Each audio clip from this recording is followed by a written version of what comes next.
Hi, so in this video I want to give you some advice and some tips about the theory test. I've been teaching people to drive since 2005 and it comes up quite a lot with my learners about how to pass the theory test, if I've got any advice for them, any tips. So I'm going to give you all of this information now as quickly as I can. Do make sure you watch the video all the way to the end because there's lots of small little tips and advice all the way through this video that you might find helpful, that could save you quite a lot of money and time in the long run. So the first bit of advice I'd give you is make sure that you revise in the best way that's good for you. Some people revise by doing lots of past exams, going over lots of exam questions. Other people like to read books from cover to cover. Whatever works for you is the most important thing. Don't just do it the way your friend did it just because they passed, because it might not be the way that you pick up information. One thing I would say though is, however you're revising, if you come across any information that you're not sure about, make sure you Google it so you fully understand it.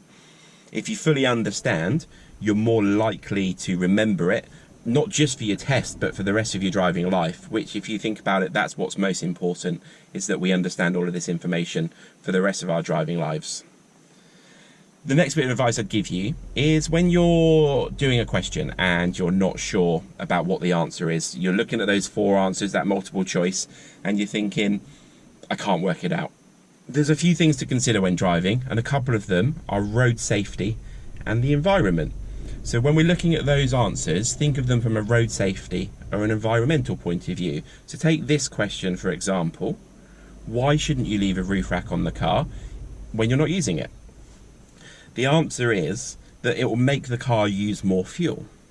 The reason for that is, if you look at like a sports car, it's really sleek, it's really like an arrowhead, it cuts through the air really nice, it's really aerodynamic. So if you look at a bus, it's got the aerodynamics of a loaf of bread. So when we put a roof rack on top of the car, we're affecting the aerodynamics of the car. Now a bus, it doesn't really matter, it trundles around town, it doesn't really affect it. But especially when we're driving at high speed, if we put a roof rack on the top of the car, it's going to really ruin the aerodynamics of the car. The car manufacturers literally spend millions of pounds with wind tunnels and with little models and making cars to make them be as fuel efficient as possible, so the air goes over them as gently as possible. By leaving that roof rack on, the engine's got to work harder to push that car through the air. So that's why. So if we think of it from an environmental point of view there, that if the car's using more fuel, we're affecting the environment. So that's why, that's the answer to that one.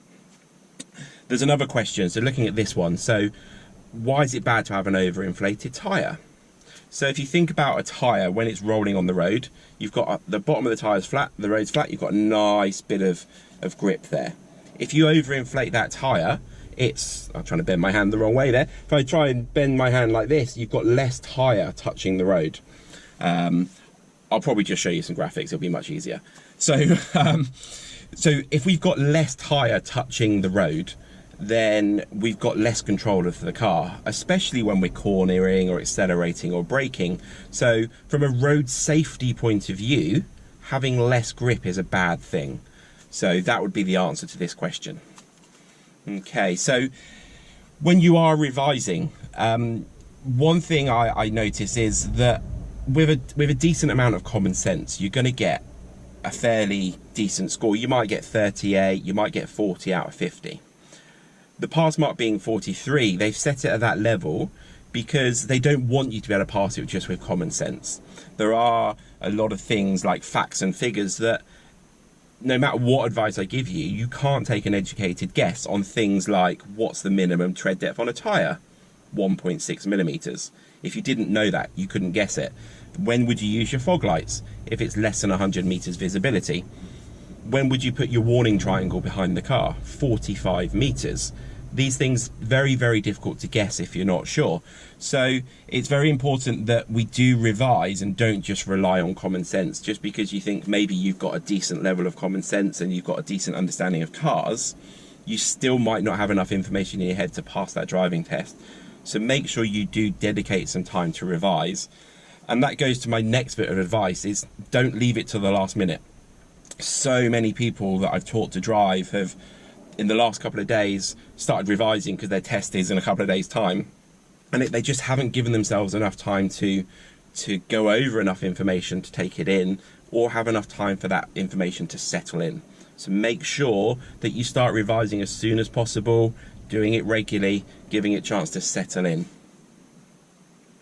Now, when you're at the test centre, you've got 60 minutes to answer 50 questions.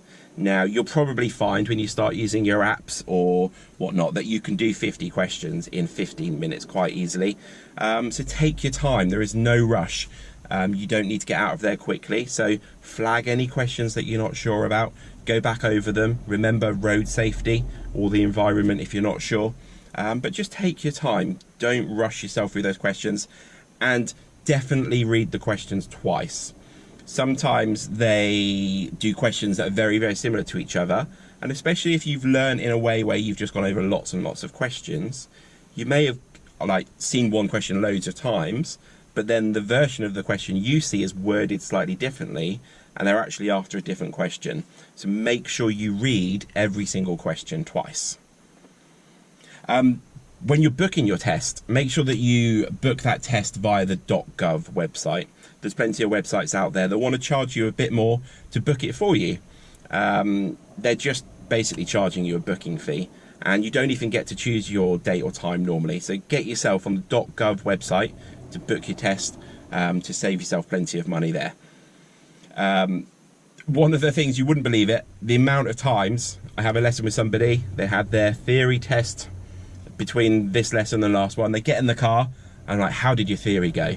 And they jump in the car and they're like, I forgot to take my license. So my biggest tip there is take that license with you. They will not let you take that test unless you've got that provisional license with you, so make sure you take that with you. The only other thing I've got to say really is just watch the rest of our theory videos. There's a couple of others. They're basically quizzes, so some of the hardest, trickiest questions. So go through those videos, and like I said, if you come across one of those questions and you're not sure, just give it a quick pause and then have a Google. Really understand that question to make sure that you understand it all. All of the information I've given you, I've put in the description below. So the link to booking a test on the .gov website, the links to the videos I've talked about. So yeah, if you like this video, please comment below, ask any questions you like, subscribe to the channel, and enjoy the rest of our videos. Thanks for watching.